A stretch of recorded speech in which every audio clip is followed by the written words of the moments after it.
Entonces, dejadme que os cuente un poquito de Big Data. Se suele llamar Big Data a algo que cumple las 3 Vs famosas.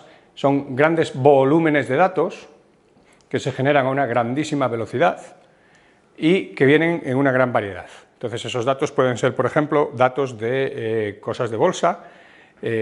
Los ticks del mercado bursátil son al nivel milisegundo, entonces la cantidad de transacciones que se puede gestionar es inmensa y en un día ya se genera un volumen enorme de datos. Pero a la vez uno puede intentar combinar datos de distintas fuentes. Entonces, si lleváis vuestro smartphone encendido, típicamente Google o Apple saben dónde estáis y saben lo que estáis haciendo y saben cómo os movéis, etcétera, etcétera. Y eso yo lo quiero combinar con los datos de gasto de las tarjetas de crédito que tiene Visa para intentar predecir dónde vas a comprar la próxima vez. Entonces hay que manejar datos que son muy distintos. Esto hace que matemáticamente y computacionalmente estas cosas sean muy complicadas, ¿vale? Y lo que se pretende cuando uno analiza esos datos es, por ejemplo, determinar las causas principales de errores, generar recomendaciones o cupones, los que os salen cuando compráis en el Carrefour o en el Día, para fomentar ventas que a ellos sepan que os van a interesar. O sea, si pensáis en volúmenes de datos, por ejemplo, Día tiene 14 millones de tarjetas de cliente y tiene no sé cuántos decenas de miles de productos. Entonces tiene datos sobre todos los clientes y sobre todos los productos y además sobre los supermercados donde compran. Si uno gestiona eso adecuadamente puede generar recomendaciones que luego además sabe si funcionan. Entonces ahí hay toda una manera de generar negocio con técnicas de matemáticas de sistemas complejos muy importante. ¿Vale? Pensad, por ejemplo, en esta transparencia que le he robado a mi colega de departamento y de grupo, Esteban Moro, todo lo que ocurre en un minuto del día. ¿Vale? Entonces hay 4 millones y pico de likes en Facebook, se producen 347.000 tweets, cada minuto del día se suben a YouTube 300 horas de vídeo.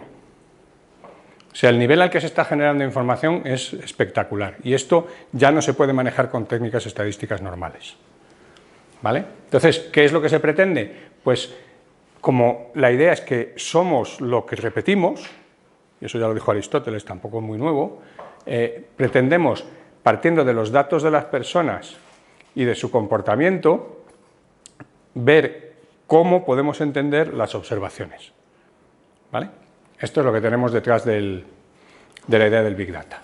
Y las fuentes de los datos, para lo que nos sirven, por ejemplo, tanto de telefonía, pues podemos sacar datos de redes sociales, con quiénes son mis amigos, con quiénes hablo yo. Podemos sacar datos de movilidad.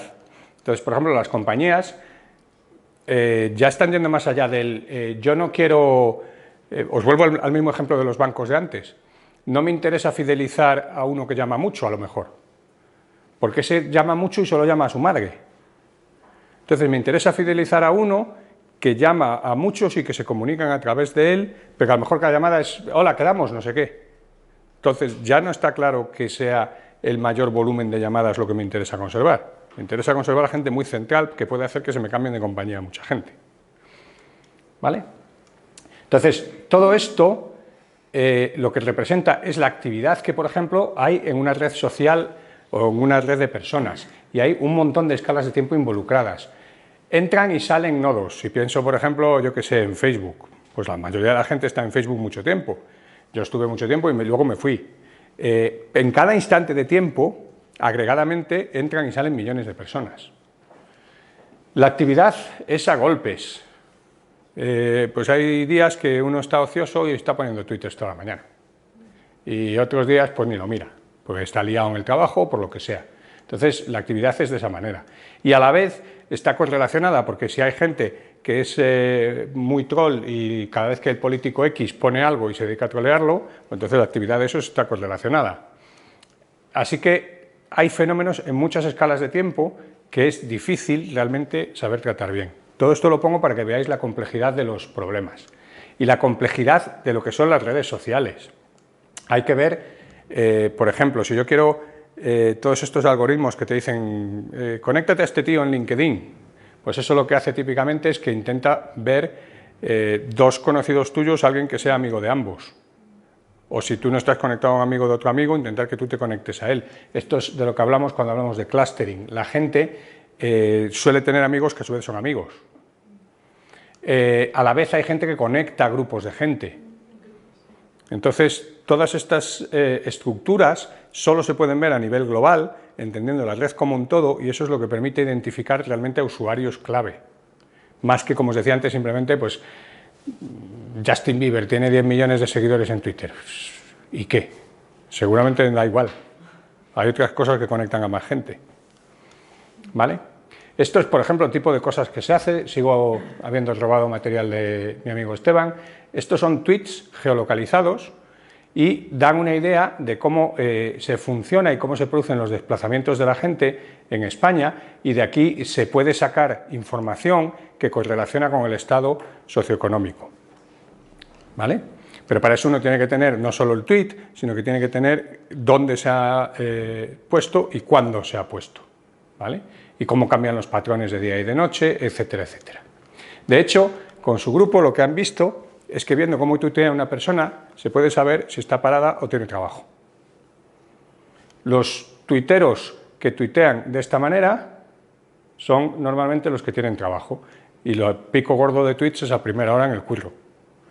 Al curro, mientras se sienta y no, abre el ordenador, abre el Twitter, lee allí 4 tonterías, tuitea, no sé qué, pues ahí cuando más se tuitea. Sin embargo, los desempleados cuando más tuitean es por la noche. Están en casa aburridos, se van todo el día aburridos y entonces se ponen ahí a tuitear. Esto es un dato, o sea, esto es una cosa que se saca de los datos. Y de hecho, se puede utilizar incluso para, a nivel, cuando uno agrega los datos de Twitter de una población, correlaciona el comportamiento agregado con el porcentaje de desempleo en esa ciudad. Se puede utilizar Twitter para contrastar los datos del paro, y de hecho, me salto esto, de hecho, comparando con el dato real de paro, ¿qué ocurre? Que lo que predice Twitter, predice más paro menos paro del debido en estas regiones, no, al revés, sí, predice menos desempleo en regiones donde hay más economía sumergida. Y se puede conectar con eso con los datos que tiene el Instituto Nacional de Estadística sobre economía sumergida. O sea, que realmente los tweets nos están diciendo cosas sobre la situación social del país y se puede sacar información de ellos. Esto es bastante espectacular, ¿vale?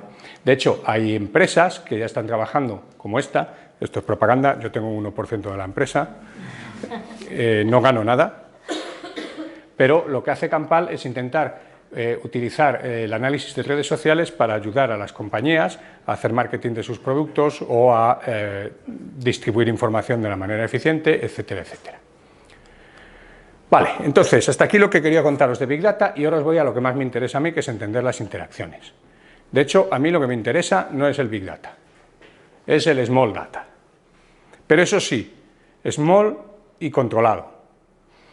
¿Cuál es el problema del Big Data? Que esos datos se generan, pero yo no tengo ningún control sobre las personas que los generan. Muchas veces desconozco sus características demográficas, desconozco su situación.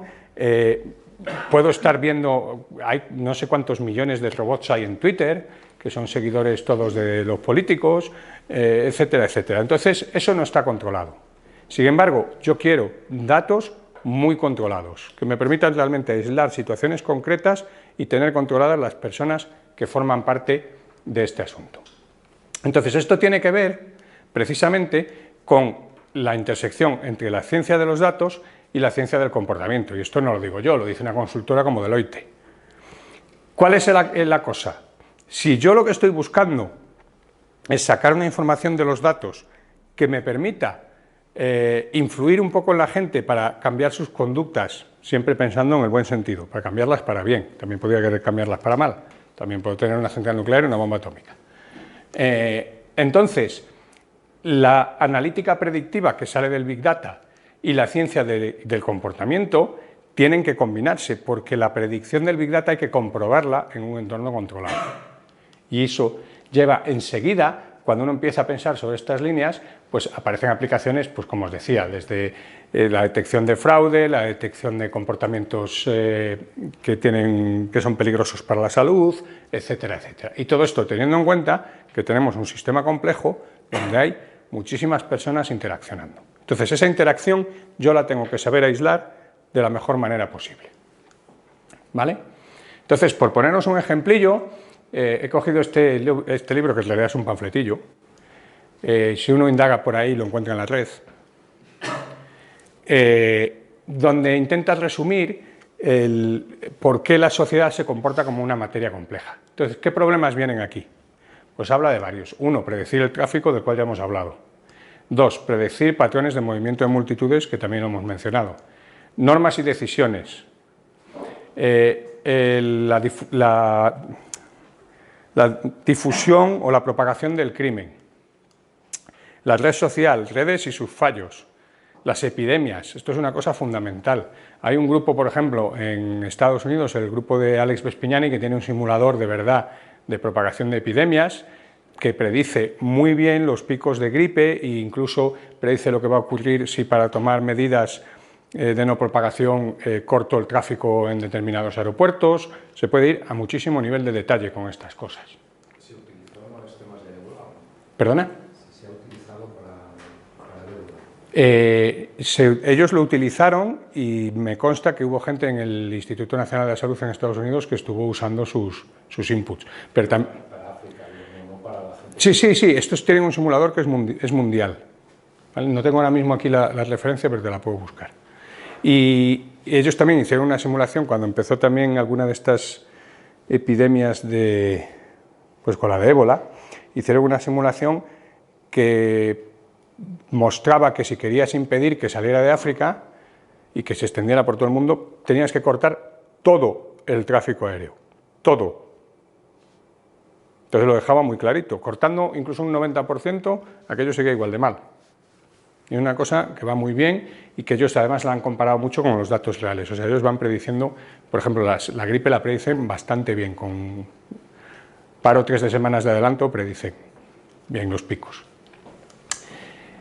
Fomento de la cooperación, que es una de las cosas que a mí me preocupa. Las ciudades, el desarrollo urbano. Hoy en día hay muchas ciudades que ya están metidas en el paradigma Smart City. Volvemos al Big Data. Hay ciudades que se han llenado de sensores en el intento de monitorizar la actividad para facilitar la vida a sus ciudadanos. Todo eso está metido en los sistemas complejos de la sociofísica. Incluso el tratamiento de los conflictos está metido en la sociofísica y, de hecho, se utilizan técnicas de redes complejas para intentar entender la estructura de organizaciones terroristas. O sea que, como veis, hay muchísimas variedades de temas dentro de la sociofísica.